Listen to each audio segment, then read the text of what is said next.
How do you feel when you switch to Geico and save on your car insurance? It's like getting right out of bed late for work, yet your hair looks immaculate. No blow dryer, no comb, no sculpting gel. Just a flawless look. As if you walked out of your house and straight onto the cover of a men's fashion magazine. Good morning, Stephen. Oh, have you done something new with your hair? It looks amazing. They don't have the slightest clue you were half asleep drooling on your pillow not 10 minutes ago. Yep, switching and saving with Geico feels just like that. Get more with Geico. How do you feel when you switch to Geico and save on your car insurance? It's like finishing your laundry and successfully matching all your daughter's baby socks together on the first try. Let's see. Panda socks, fire truck socks, socks with those cute little strawberries on them. You matched each and every one of those tiny socks. I mean, has this ever happened in the history of laundry? And a penguin wearing a cowboy hat socks. Done. Enjoy the moment, Dad. You've earned it. Yep, switching and saving with Geico feels just like that. Get more with Geico. Hollywood, California, Monday, March 8th.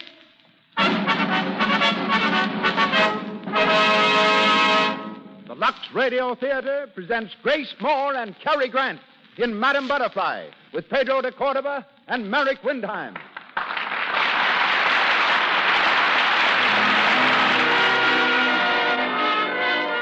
Lux presents Hollywood. Our stars, Grace Moore, Cary Grant, Pedro de Cordova, Merrick Windheim, and Crawford Kent. Our producer, Cecil B. DeMille. Our guests, Princess Ling, noted author and member of an old royal family of China, and Robert Cobb of Hollywood's world-famed Brown Derby. Our conductor, Louis Silvers.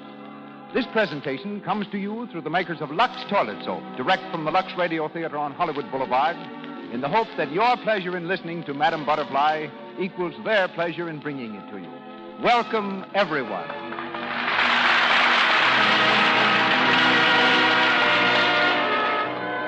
Have you ever wondered, as you take a cake of Lux toilet soap from its wrapper, how can they sell a soap like this for so little? Well, it's true that Lux toilet soap is an amazing value. Will you check off some facts with me? It is made just as the costliest French soaps are made and of the very finest ingredients. It is mild, pure, snow white. It is delicately fragrant with an exclusive, expensive perfume. It has the special advantage of active lather that prevents choked pores, guards against cosmetic skin.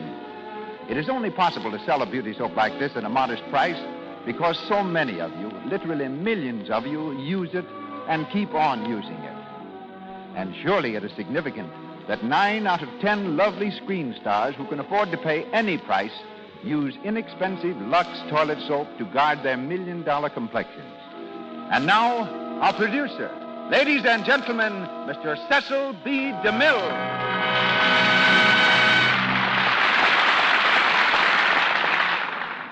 Greetings from Hollywood, ladies and gentlemen. With the vigilance of an eagle guarding its young, the late David Belasco cherished his reputation as a producer of nothing but successful plays. Yet the time came when Mr. Belasco sponsored a production that the public did not like. It was called Naughty Anthony, and failed despite the talents of Blanche Bates and Frank Worthing. Mr. Belasco was equal to the occasion.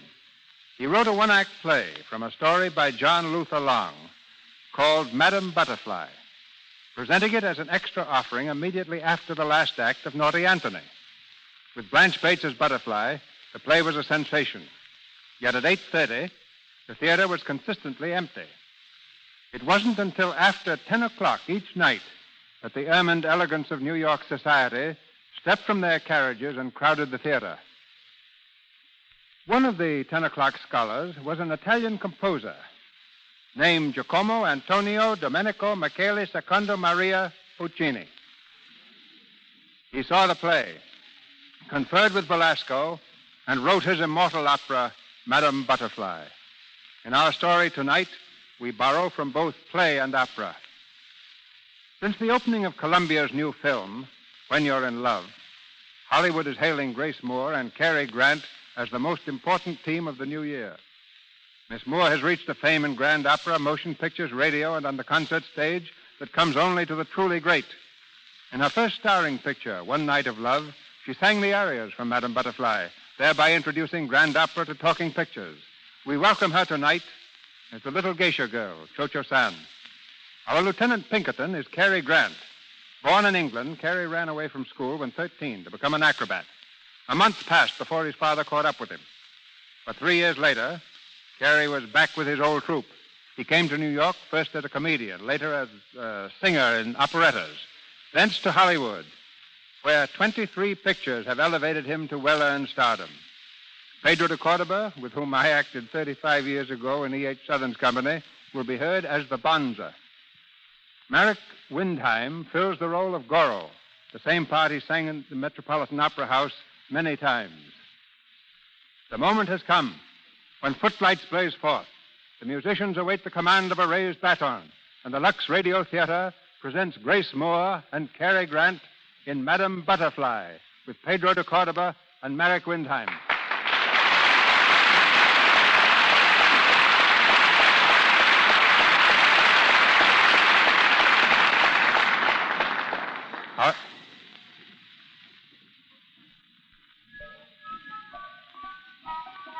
Our scene is the inner garden of a Japanese tea house in Nagasaki. At bamboo tables along the wall, wealthy Japanese merchants and their friends sit over steaming cups, conversing in gentle tones, applauding the performance of the geisha girls. In a far corner of the garden, 2 Americans, Lieutenant Pinkerton of the United States Navy and his friend Sharpless of the American Consulate. Pinkerton stirs restlessly in his chair as Sharpless questions him. You don't mean this, Pinkerton? You're not really serious. Why not? Oh, but a geisha girl, it's not being done, that's all. You know, Sharpless, you're a prude. This is Japan, not Hackensack. Exactly. And American naval officers don't go around marrying geisha girls. Well, this one's going to. She'll have me. Supposing she is a geisha girl. She's as fine and decent as they come.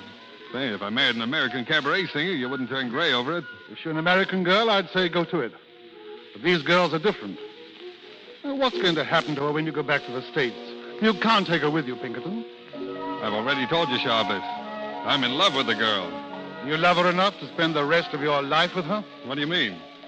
Well, you wouldn't have to. I suppose you know that. I've heard something about it. Yes. The Japanese law is convenient for foreigners.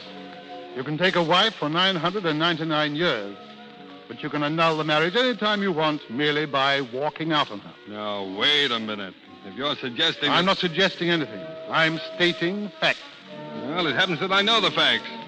It also happens that I love this girl. I'm going to marry her, regardless of what you think about it. Well, it's your life, Pinkerton. You can do what you want with it. Oh, forget it. Come on, Sharpless. Snap out of it. Which girl is it? She's here at this tea house. Her name's Cho Cho San. The one they call Butterfly? Yes, you know her? Oh, I've seen her. She's a pretty little thing.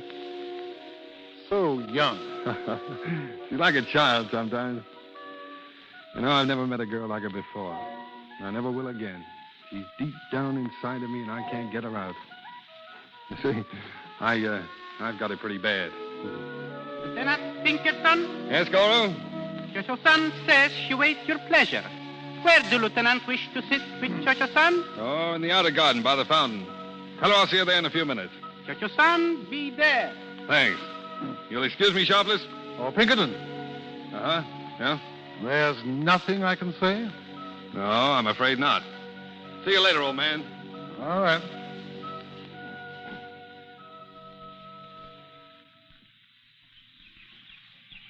Butterfly. Oh, Lieutenant B.F. Pinkerton.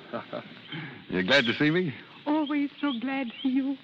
You bring me something today. A present, Lieutenant B.F. Pinkerton? No, not today, Butterfly. Oh, it is no matter. Well, I'm sorry I forgot.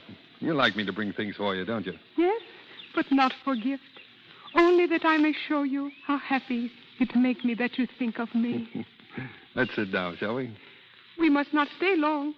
Soon I must go to inner garden to sing there. Oh, they can wait. You're much more important to me right now. Oh, Lieutenant B.F. Pinkerton, how nice things you say. But I am geisha girl, and geisha girl must sing. Mm-hmm. Tell me, do you like this life, Butterfly? Like? It is so hard to tell. It is the only life that ever I have known. Once, long, long ago, when I was such a little girl, I live at American Mission. Mm-hmm. I remember there how quiet it was, how happy the life. They teach me there to sing, to play, to speak as you, American language. I remember such a small part of that life. It was so long ago. Mm-hmm. How did it happen that you lived at a mission? My mother, she died. Then my father. I was alone. They take me to mission to live there. But one day came my uncle to the mission and take me away. Mm. My uncle, he is priest, a bonzo. A priest? A priest of Japan. He take me from mission and bring me here to sing as geisha girl. You mean he sold you? He is a priest and very old. His wish must be done. Butterfly, look at me. What would your uncle do if you left this place? Leave the tea house? Oh, that cannot be. A geisha girl must stay until some rich merchant buy her for his wife. Mm-hmm. And there are no rich merchants? None that I like. They are not kind in their hearts like you, Lieutenant B.F. Pinkerton. Butterfly, I did bring something for you today. You bring a present? Yeah. Here you are. See? Oh, a ring. But this is not for me. Why not? It is too beautiful, too precious. Those jewels. Oh, it cannot be for me. Darling, listen. In America, when a girl puts this ring on her finger, it means she'll marry the man who gave it to her. But I am not American girl. I know, but I love you, Butterfly. I've loved you since the first day I saw you in this garden. You want to marry me, Cho Cho San? Is it so surprising? Oh, one night I have a dream. A man in the white of an officer come to me in a garden where the cherry blossoms fall. He leans so close to me until my eyes can see but him, until he is the whole world to my eyes. And then he whispered to me, telling me of his love. Now, that dream is here, but it frightens me. For fear it may still be a dream.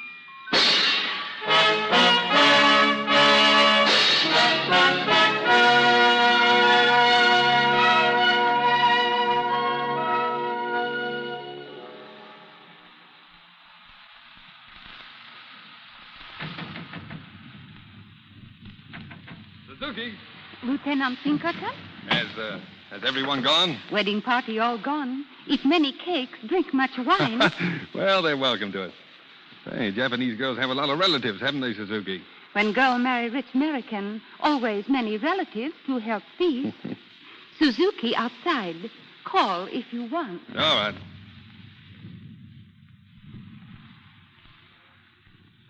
Lieutenant B.F. Pinkerton? Come in, Butterfly. They have gone. Every single one. I have think they stay forever. Why, were you so anxious to be alone? I am your wife now. Come here, Butterfly. Let me look at you. Has anyone ever told you you were very, very pretty? Some. Before this, I have never believed it. But now I am happy to be pretty. For you. Oh, and you are, darling. You know what I do yesterday, my husband? I go to Christian mission house. Mm-hmm. For what? I have taken a new religion. What do you mean? Your religion. You shouldn't have done that, dear. You were not angry. Oh, you shouldn't have done it. It is my love that make me. In so many ways must I be worthy of you. Yes, I know, Butterfly, but your family, if they knew about it, your friends... They would hate me. I do not care. For you, I can forget my race, my people. If only you tell me that you love me. Madame Butterfly? Yes, Suzuki? We have forgot your bundle from the tea house. Where shall I put it? Oh, here, Suzuki. I will open it. Suzuki, you have clothes screens? In every room. It rained very hard, Madame Butterfly. Oh, it is no matter. We are dry and warm in our new house. It is not good that it rain on the day of a marriage. It is not good. Well, there's a cheerful soul for you. Yeah, what have you got in that bundle, Butterfly? You wish, see? Some few things I have for many years. See? Now, what's that thing there? Looks like a small sword. That I hold most sacred. It was my father's. It is written here something, here on the sword. Yeah. To die with honor when one can no longer live with honor. What does that mean? My father was a soldier. He was defeated in a great battle. This sword was sent to him from the Mikado. And your father? He was obedient. You mean he killed himself? To die with honor when one can no longer live with honor. It is the unwritten law of Japan. Well, who the deuce is that? Some of our guests returned. Surely not at this hour. Oh, Your Excellency. Where? Enter. His bandits. It is my uncle, the Bonzo. What does he want? Cho Cho San. Your Excellency. Good evening. 1,000 pardons, but my business is not with you. Niece, come here. Welcome to our house, Uncle. You will have tea. Suzuki, bring tea. I want no tea. I've come to speak with you. To speak with you alone. Uncle. Wait a minute. If you've got anything to say to my wife, you can say it before me or not at all. Cho Cho San, today in the morning, you go to the house of the Christian mission. That is so? Yes, Uncle. It is so. Why did you go there? Why? Uncle, To swear an allegiance to the Christian God. To renounce the religion of your forebears. To bring disgrace upon your family before the Son of Heaven. No. This, I say, is true. I am American wife now. My belief is as my husband. You have renounced your true religion. For this, then, may the skies rain curses on your head. Be quiet. May your soul perish in everlasting torment. May your friends and family turn from you with loathing, and your children shrivel at their birth. Get this, out. I Get out. say, is my curse upon you. As you have renounced your God, so may he renounce you.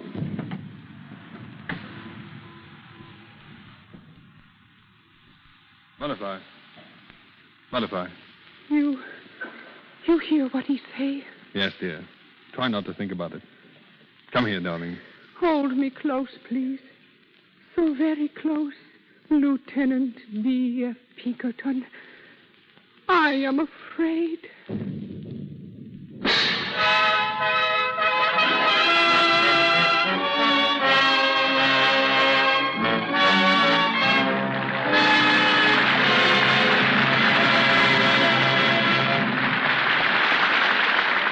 And now, for a moment, let's listen in at the lobby of the Hotel Roosevelt here in Hollywood.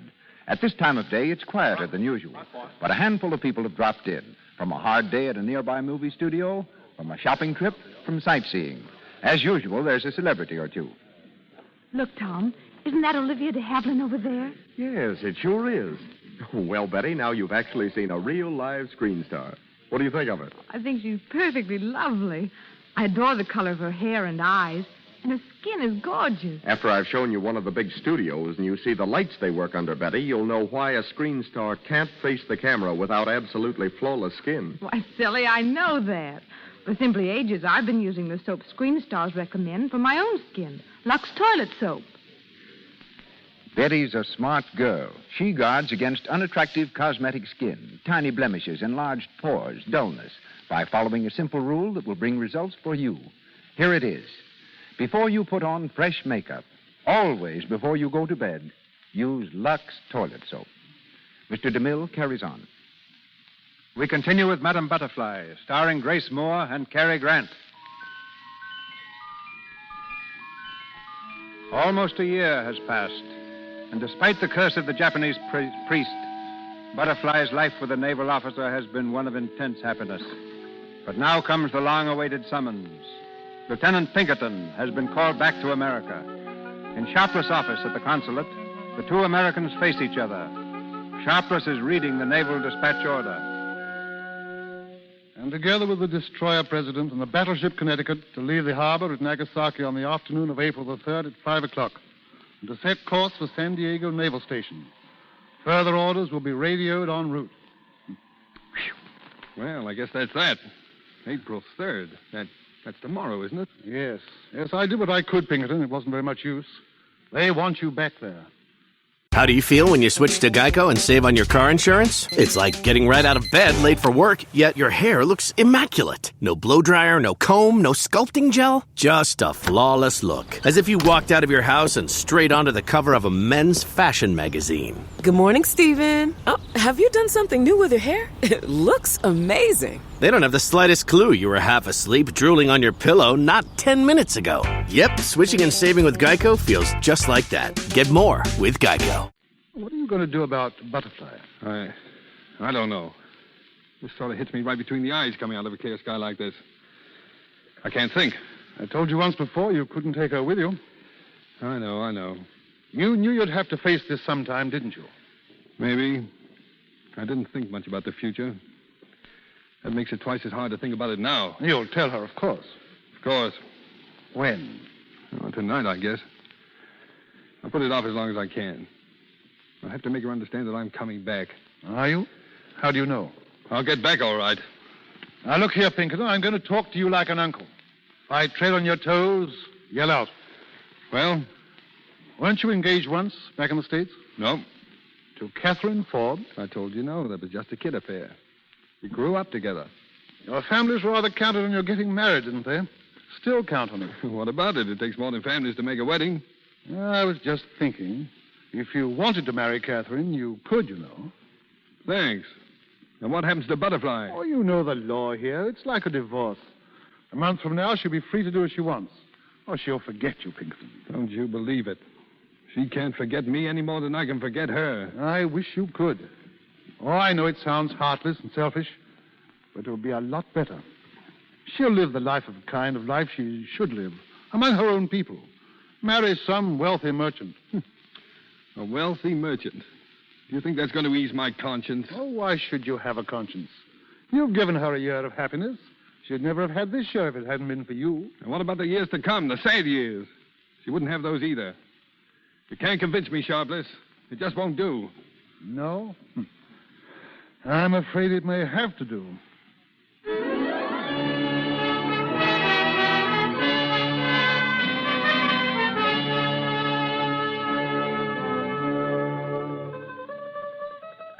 Butterfly. Oh, I did not hear you come. Go on with your playing, Butterfly. I play only when you are not here, to pass away the hours. Now you have come back. I am happy again. You're always happy, aren't you? Always, when you are near me. Butterfly, come here. How would you feel if I had to go away? I should be sad. Yes, but if it weren't for long, just a little while. I should be sad, but happy.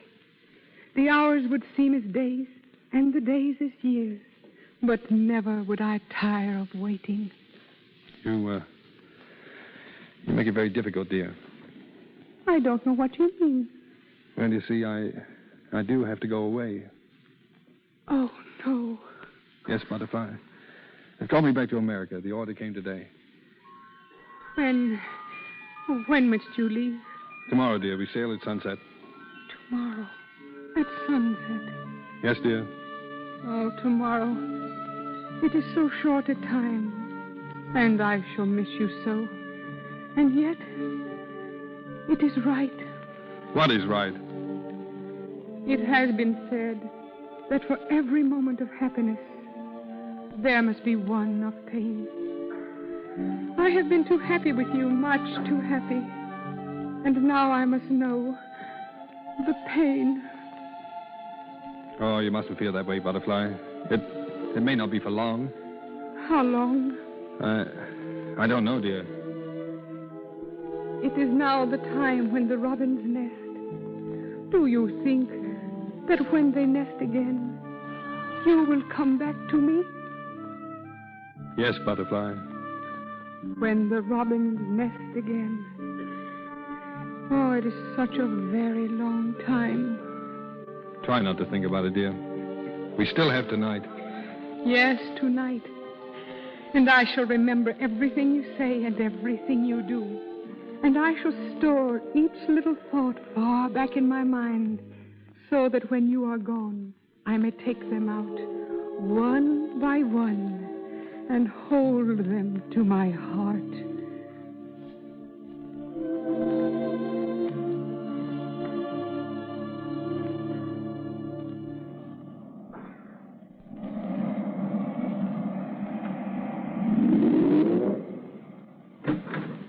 Lieutenant Pinkerton reporting, sir.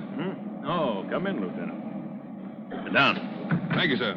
Just received an order from the base, Lieutenant. I don't imagine it'll be much of a surprise to you, though. Order, sir? We're putting you ashore for a while, Lieutenant.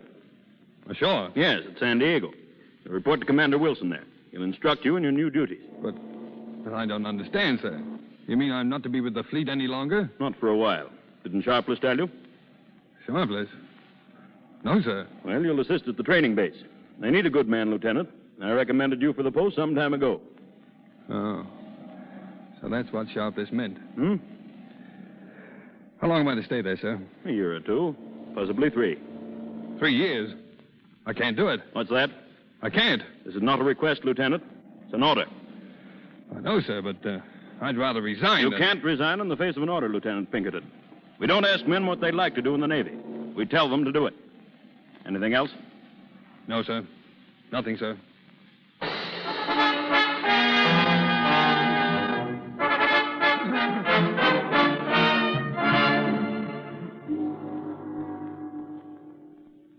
wait a moment, Goro. Now, go back to the beginning and tell me the whole story. Slowly now. Very good, Excellency. My name, Goro. I am, what you say, marriage broker. 2 days past, I go to see Madame Butterfly. Yes? I tell her rich men, Yamadori, wish to marry her. She say no. She say she's already married to Lieutenant Pinkerton. She say she's married to him 2 years. Cannot marry Yamadori. I say I go to His Excellency, Mr. Sharpless, and ask him. Does she want to marry this Yamadori? Yamadori, very rich merchant. Very good much. Oh, but does she want to marry him? She will marry. Goro get big commission. Oh.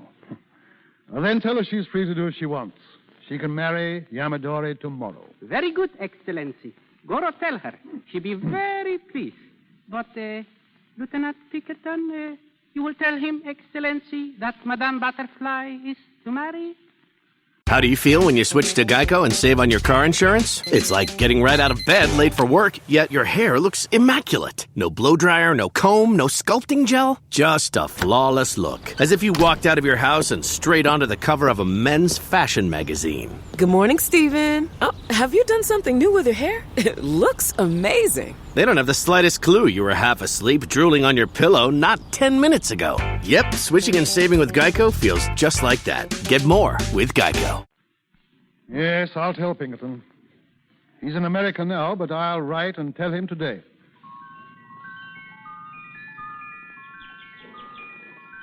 Suzuki! You call Madame Butterfly? Look, Suzuki, out there in the garden. You see that bird? I see. You know what this is, Suzuki? It is robin. Yesterday I see one. Today this is the second. Oh, they have come back. They have come to nest. Suzuki, why do you look at me like that? Twice have the robins come to nest, but still he is not here. But he will be soon. I know, Suzuki. I feel it. Then why do his letters stop coming? First he write to you 1 whole year. Then for 1 whole year, there is no word. I do not know why. If I could write to him, I would ask him why. But there is reason, Suzuki. There must be very good reason. You do better to forget Lieutenant Pinkerton. You do better to marry Yamadori. No. I have told you. I have told Goro. I have told Yamadori. I no can marry. I am Mrs. Lieutenant B.F. Pinkerton. Never will I marry someone else. Never. Oh, he will come back, Suzuki. He will come now. Oh, yes, if he knew about his little son. He will never know he have a son. That is not true. Why you say things like that? Every night I pray to God, send back her husband to Little Butterfly. Send back the father of her baby son. Many months have come and go. Yet is there no sign from thee, God. Yet is there no answer. There is answer here in my heart. It say, be brave, don't cry too much, for soon he will come back. But yet have I never heard of foreign husband who returned to his house. You have no faith, Suzuki, but I have faith. I know. It is like the song I sing to him the day before he leaves. The song of the girl who knows her lover will come back. Someday in his heart he will hear my song, and he will come.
For station identification.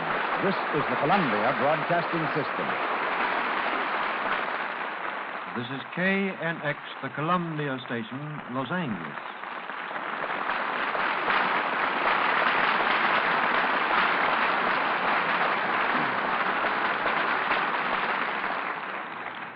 Grace Moore, Cary Grant, and our all-star cast return shortly in Madame Butterfly. The scene of our play, Japan, was the home for several years of tonight's royal guest, the Princess de Ling, member of the imperial line of Manchus, who ruled China from the middle of the 17th century to 1912.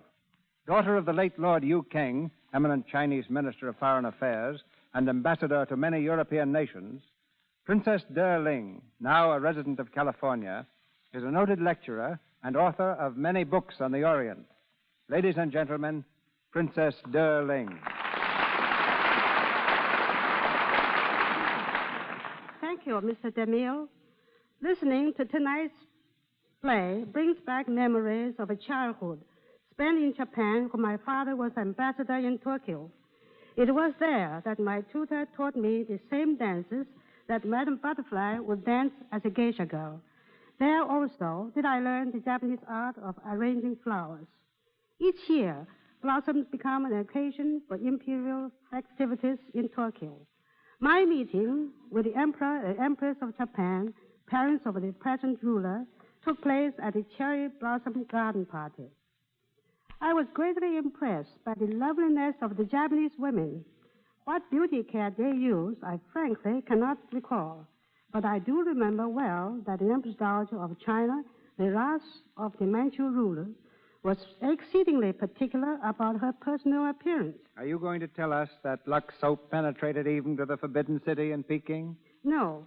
The Empress lived in the days before Lux toilet soap. But I use Lux toilet soap, Mr. DeMille, and I am convinced there is nothing better. I was about to enroll in Vassar College when the Empress summoned me to the palace as lady-in-waiting. What are the duties of a lady-in-waiting?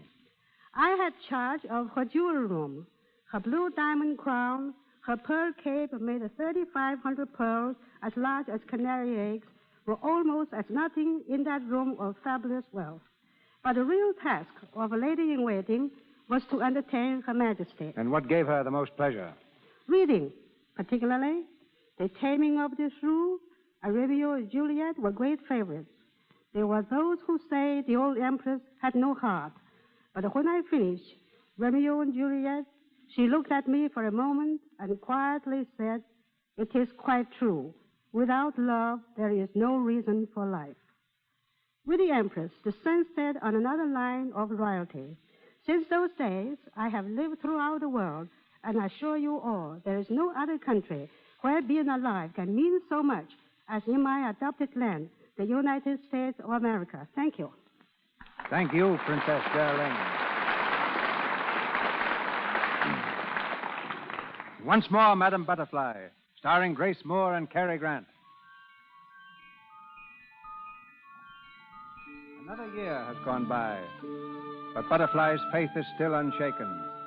With the passing of each day, she's happier, secure in her belief that every hour brings her husband closer. Meanwhile, on the other side of the world, the American naval officer has been trying to forget his Japanese wife, thinking that she's married the wealthy merchant. He's received new sailing orders, a trip to the Orient, to Nagasaki. It's the night before his departure. An officer's dance is in progress on board his ship. Pinkerton stands at the rail, gazing thoughtfully across the bay. Hello there. Huh? Oh, hello, Catherine. I've been looking all over for you. What are you doing? Hiding? No, I just came out here to think. About me? Oh, sure. Oh, look out there. It's beautiful, isn't it? And tomorrow you'll be sailing out across it, into the sun. Yes. I'll bet I beat you to Japan. You probably will. We'll be stalling around out there for a week or so, battle maneuvers. Oh, I'm so glad I'm going. I had an awful time talking Dad into it. He kept yelling that he couldn't get away. Did you get your tickets? Uh-huh. We're sailing day after tomorrow on the Empress. I'll be a native by the time you get there. Would you like me in a Japanese kimono with a comb in my hair? Sure I would. You know, I never thought I'd be going back again. Why not? Oh, I don't know. I had an idea I'd be on shore for the rest of my life. It seems funny now. What seems funny? Going back to Japan? Yes, after 3 years. So much can happen in 3 years, Catherine. So much has happened. But I don't understand you. Oh, it's all right. I guess I don't understand myself. But you're acting so strangely tonight. There's nothing wrong, is there? Nothing you want to tell me? No, it's all right. Let's forget it. Oh, wait. It has nothing to do with me, has it? The way you feel about me. What makes you ask that? Oh, I don't know. It's just a feeling I have sometimes. You've known me for so long, and sometimes when you hold me in your arms, there's such a strange look in your eyes. As if you hardly knew I was there. As if you were thinking of someone else. Catherine, That isn't true, is it? You do love me. Really love me. Of course, Catherine. Oh, and I love you. So much. Let's be married in Japan, shall we?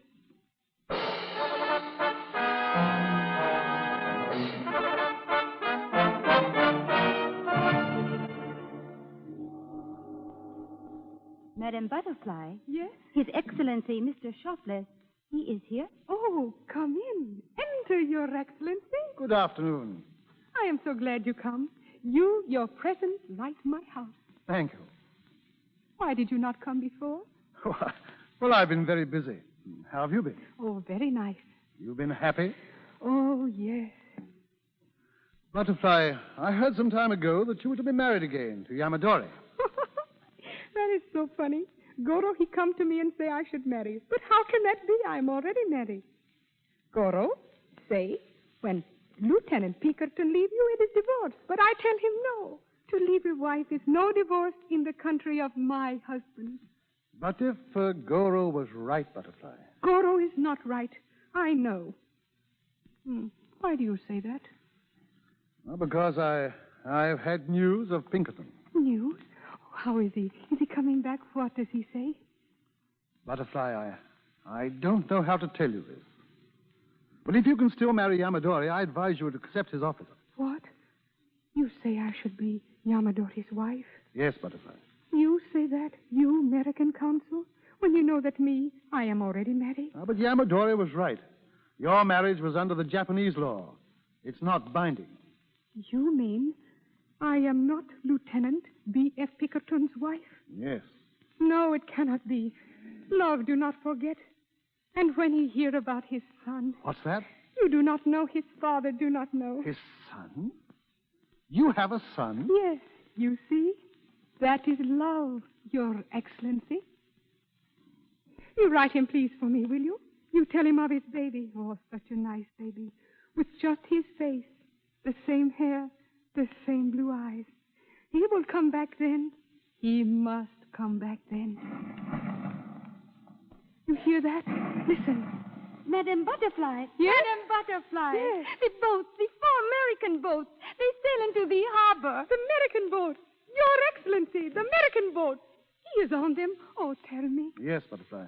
Ah, you hear, Suzuki? Lieutenant B.F. Pinkerton is come back. Quick, Suzuki, my best dress. Best dress? Oh, Your Excellency, your tea I have forgotten. Oh, it's all right. I can't stay anyway. I am so excited. You will see him at the boat. Yes, I may. Then tell him, please, that I am waiting. Ask him, please, to hurry. I'll tell him. Goodbye, Butterfly. Goodbye, Your Excellency. Suzuki. Here is the best dress. Oh, Suzuki, we must hurry. His room, it must be fixed. His slippers, his chair. That I will do. And me. Oh, today I must be pretty, Suzuki, with my best dress and poppies in my hair, like when I was bride. Rest is the best beauty. He not come yet. You sleep. Sleep? How can I sleep? Oh, no, Suzuki. We will wait for him. I in my best dress and our son in his finest suit. There we shall sit by the window as we have so often. And soon he will be here. Soon. Soon.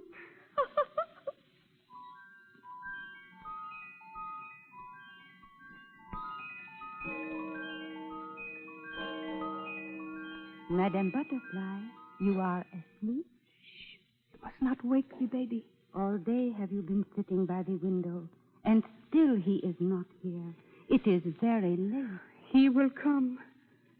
It must be that he cannot go from the boat. Sailors have rules, Suzuki. Even a wife counts nothing. Shh. You must not cry, my son. Soon your father will be coming. It is not good that he should see you crying. Shh. Go to sleep. Go to sleep, my son.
Yes? Oh, come in, Sharpless. I wasn't sure you'd be up yet, Pinkerton. It's very early. I haven't been to bed. What were you doing? Walking the floor, thinking over what you told me, trying to figure things out. You didn't go to see Butterfly? Oh, how could I? Catherine is here. She's traveled 5,000 miles to be near me. I couldn't just walk out on her. I'm sorry, man. If I hadn't been such a fool, but Goro told me she was going to be married. Oh, I don't blame you, Sharpless. I blame myself for believing your letter. I blame myself for thinking for 1 minute that she could have married again. All this time she's been waiting for me, sitting up there in that house. What are you going to do? Catherine will have to know about it sometime. She knows about it now. Well, you told her? Last night. It was the least I could do. I told her everything, the whole story. What did she say? What could she say? She looked at me as if I'd hit her. I couldn't face her after that. I came back here. It's toughest on her, I think. We were to be married here, you know. Yeah, I know. Well, perhaps I shouldn't have said anything, Pinkerton. Well, it might have worked out some way. No, they don't work themselves out, these things. You've got to face them from the start. But how are you going to face it? The only way possible. I love Butterfly. I've never stopped loving her. I'm going back to her.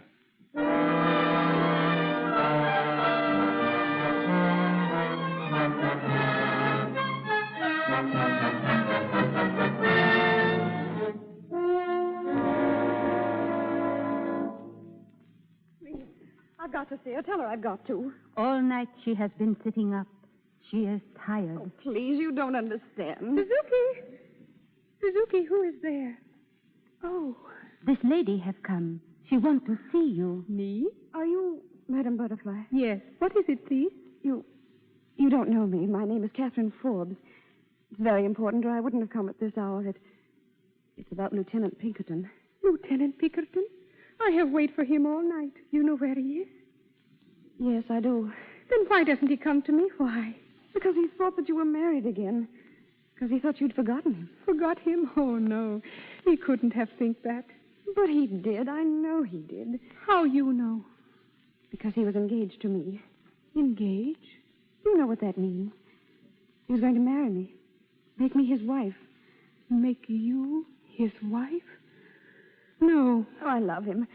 That's why I've come to you, to ask you to give him up. I'll take the baby if you wish.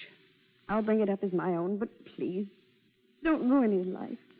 Don't make him come back to you when he wants to come to me. Did he tell you that? That he loved you more than me? How could he tell me? He's tied to you now. He thinks he must come back. But you won't ask him to, will you? You won't make him give up everything. His career, his life. He loved me. He loved me once. But did he? Really? He might have thought he did, but it couldn't have been love. Well, he looked on you as a child, a plaything. No, no plaything. I am Mrs. Lieutenant B.F. Pinkerton. If I am not that, then I am nothing. But he loves me. Now, please try to understand. Try to understand how much better it will be for him. And try to help him. If you love him, you will help him. Better for him? You do see that, don't you? I don't know. But if it is better, you would see him now? When I go back, yes. Then tell him that I am not unhappy. Tell him I wish for him all that he wants. Thank him, Mr. B.F. Pinkerton, for all the kindness he have shown me when he was here.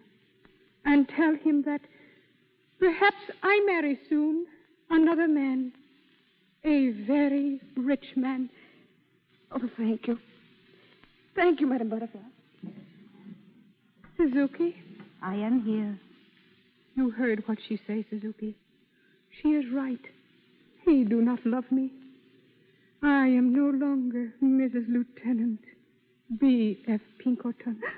Madam Butterfly. No, do not cry.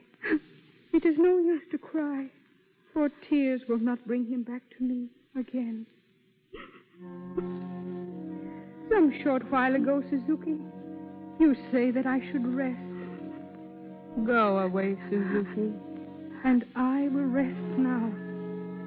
I wish to rest, sleep, long sleep. And when you see me again, look whether I be not beautiful once more.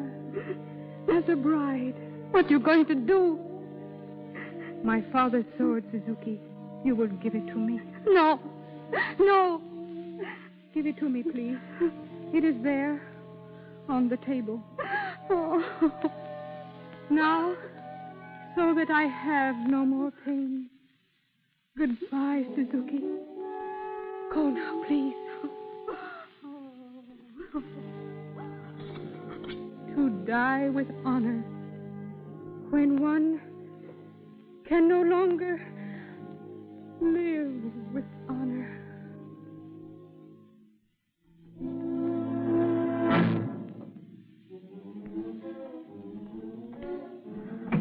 Butterfly! Butterfly! Where are you? Butterfly! What have you done? Butterfly, look at me. I've come back to you, dear. It is too late, my darling. Go back to her. She loves you. Oh, darling, darling, why did you do it? Why, Butterfly, why? Do not be unhappy for me. It is better this way. Too bad those robins do not nest again. Darling. Butterfly. Butterfly!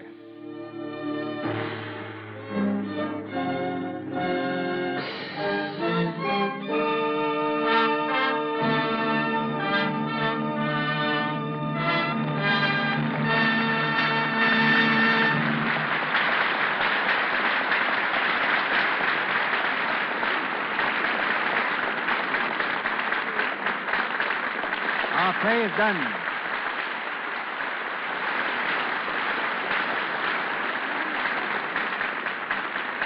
Grace Moore and Cary Grant return in a moment to the microphone. Around the corner from the Lux Radio Theater is one of the most widely known restaurants in the world, the Brown Derby. Visitors to Hollywood make it one of their first stops, for it is there that the screen's celebrated stars and executives may be found at any hour, from breakfast through midnight supper time. Tradition has made the Derby a meeting as well as an eating place. Between its walls, many a contract has been signed, and many other writers and composers famous for works born over a cup of Derby coffee. Robert Cobb, president of the Brown Derby Corporation and husband of Paramount star Gail Patrick, is here tonight with a word about Hollywood's table mannerisms. Ladies and gentlemen, Robert Cobb. Thank you very much, Mr. DeMille. But all this finds me a little bit uneasy, ladies and gentlemen, because you see, the landlord of the Brown Derby happens to be Mr. C.B. DeMille. That's all right, Bob. just relax. The rent's been paid, and there's nothing more I can demand except one of your famous Derby salads for tomorrow's lunch. I might suggest, though, that you tell our listeners how the Derby originated. The Derby was founded by the late Herbert K. Somborn. When his friends tried to discourage him, Mr. Somborn always replied, I could build the kind of a place I have in mind inside of a brown derby and still make it successful. Now, we've told our audience from time to time what the stars wear, how they spend their spare time, what they do culturally, how they... Keep their complexions? Yes, I seem to have a vague recollection of touching lightly on that subject before. Then before you go on, I might say that you, with Lux Toilet Soap, and I, with a bill of fare, are aiming at the same thing, to deliver the very best. The lounge rooms of the derbies are supplied with Lux soap exclusively for the convenience of the stars. And incidentally, we also use it in our home. Now, let's see. Where were we? I just stopped you from serving a Lux soap sandwich. So, I suggest you tell us something of the stars' appetites. Well, they vary a great deal. I found the dish of Wallace Berry, for instance, to be nothing more elegant than corned beef hash, while Gary Cooper is strictly a beef stew man. Marlena Dietrich's pet dish is lobster thermidor, and Clark Gable and Carol Lombard go for T-bone steaks. But Joan Bennett likes dainty dishes. Ann Southern keeps in trim by eating non-fattening vegetables. But when George Raft waltzes in, the chef immediately puts on another hamburger deluxe. Stu Irwin and Eddie Sutherland, the director, have a yen for Chinese food, but Joey Brown has no favorites. He likes food and plenty of it. My wife, Gail Petrie, is also a very good customer of the Brown Derby. As a matter of fact, she thinks the kitchen in our home is a place to store trunks.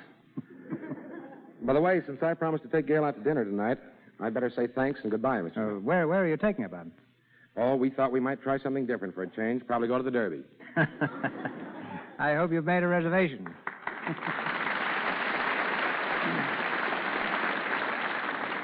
The tremendous success of our star's new picture, When You're in Love, is reason enough, I think, to ask them to talk about it.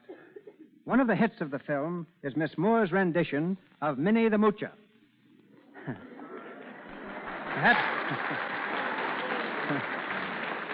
Perhaps she'll tell us what it's like for an opera star to go Harlem.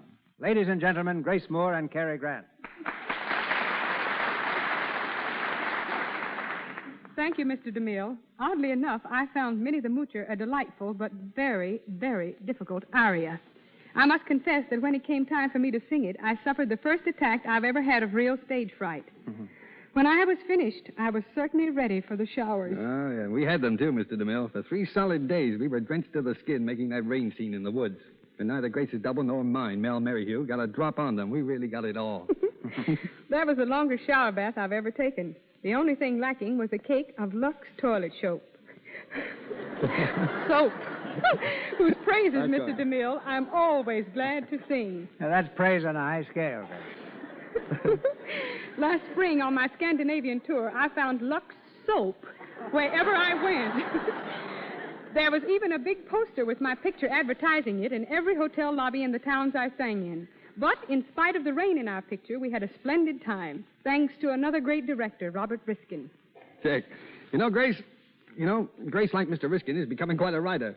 In between scenes, she'd go to her dressing room and edit her new book. That's news. What's it about? The Romance of Food. It's a book of recipes. It tells all about the delicious foods I've discovered all over this country and Europe, and I think I'll go to the Derby tonight for dinner. There's only one thing more, Miss Moore, to make it a perfect evening for us, and that's another song from you.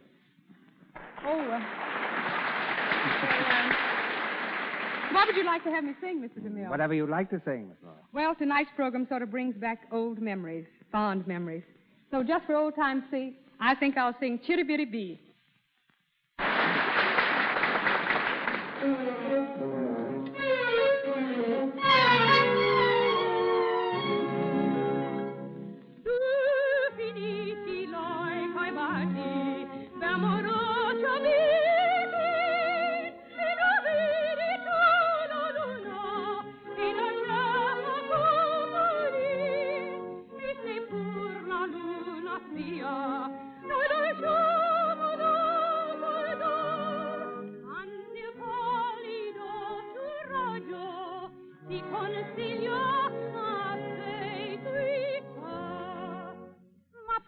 Chissà cosa dirò.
To you, Miss Moore, and to you, Cary, our deepest thanks.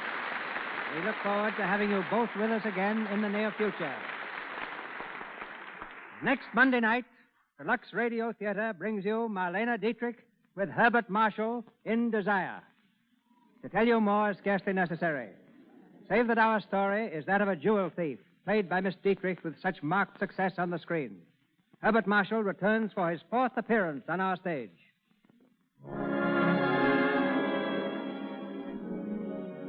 Our sponsors, the makers of Lux Toilet Soap, join me in inviting you to be with us again next Monday night when the Lux Radio Theater presents Marlene Dietrich with Herbert Marshall in Desire. This is Cecil B. DeMille saying good night to you from Hollywood. Your announcer has been Melville Ruick. This is the Columbia Broadcasting System.